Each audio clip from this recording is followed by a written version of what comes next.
ఒకవైపు ఎమ్మెల్సీ ఎన్నికలు కొద్ది రోజుల్లోనే ఉన్నాయి. మరోవైపు గ్రామాల్లో ఎన్నికల కోలాహలం మొదలు కానుంది. స్థానిక ఎన్నికల నిర్వహణకు ప్రభుత్వం పట్టుదలతో ముందుకెళ్తుంది. కొద్ది రోజుల్లో ఎన్నికల నోటిఫికేషన్ వచ్చే అవకాశం ఉందని తెలుస్తోంది. ఎంపీటీసీ, జెడ్పీటీసీ ఎన్నికల నిర్వహణకు అధికారులు అవసరమైన చర్యలు చేపట్టారు. 2019లో ఎంపీటీసీ ఎన్నికలు జరిగాయి. పాలక వర్గాల గడువు తేదీ ఫిబ్రవరి 8న ముగిసింది. ఈ క్రమంలోనే ఎన్నికల నిర్వహణకు ఉమ్మడి కరీంనగర్ జిల్లా యంత్రాంగం సన్నద్ధమవుతుంది.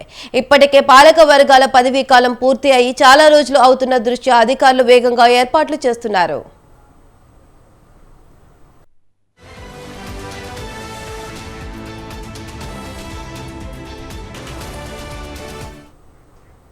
మరోపక్క రాష్ట్రం ప్రభుత్వం కులగన్న ఎస్సీ వర్గీకరణ పూర్తి చేసిన తరుణంలో ఇక స్థానిక సమరానికి సై అంటుంది. వచ్చే నెలలో ఎప్పుడైనా స్థానిక సమరానికి నోటిఫికేషన్ వెలువడనున్న తరుణంలో అధికారులు ఈ మేరకు ఏర్పాట్లలో తులములకులవుతారు. ఎన్నికల నిర్వహణకు కీలకమైన పోలింగ్ స్లిప్లు, కరపత్రాలు, స్టేషనరీ తదితర సామాగ్రి సేకరణ కోసం అన్ని జిల్లాల కలెక్టర్లు ఇప్పటికే ప్రత్యేక ఏర్పాట్లు చేస్తున్నారు.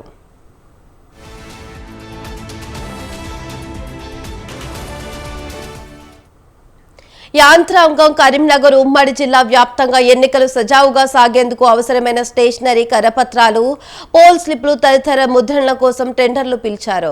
జగిత్యాల, సిరిసిల్లలో టెండర్ల ప్రక్రియ ముగిసింది. బ్యాలెట్ల ముద్రణ 95% కన్నా అధికంగా పూర్తయింది. పెద్దపల్లి జిల్లాలో 100% పూర్తయిందని అధికారులు పేర్కొన్నారు. ఇక కరీంనగర్ జిల్లాలో ఈ ప్రక్రియ టెండర్లు ఖరారు అయ్యాయి. మరో వారంలో సామాగ్రి ఏర్పాట్ల ప్రక్రియ కొలిక్కి రానుంది. ఈ మేరకు అధికారులు ప్రత్యేక చర్యలు తీసుకుంటున్నారు.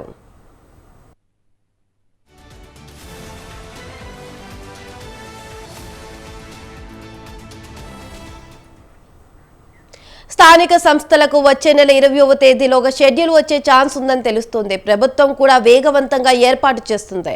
దీంతో అందుకు అనుగుణంగా అధికారులు ఏర్పాట్లు పూర్తి చేస్తున్నారు. తొలుత పార్టీ గుర్తులతో మండల పరిషత్, జిల్లా పరిషత్ ఎన్నికలు నిర్వహించనున్నారు. ఆ తర్వాత పార్టీ గుర్తులు లేకుండా గ్రామ పంచాయతీ ఎన్నికలు నిర్వహించాలని ప్రభుత్వం ఆలోచన చేస్తున్నట్లు సమాచారం.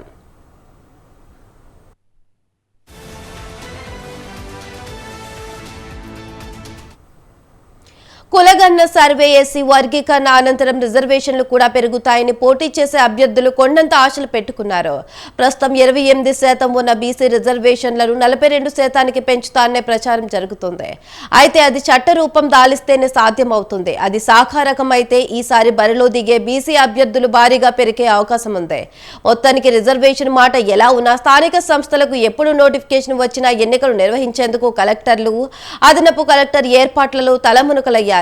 గ్రామ పంచాయతీలో వార్డుల వారీగా ఓటర్ల జాబితా, పోలింగ్ స్టేషన్ల గుర్తింపు, సిబ్బంది, ఆర్ఓలు నియామకం, బ్యాలెట్ పేపర్ల ముద్రణ తదితర ఏర్పాట్లు ముమ్మరం చేస్తున్నారు.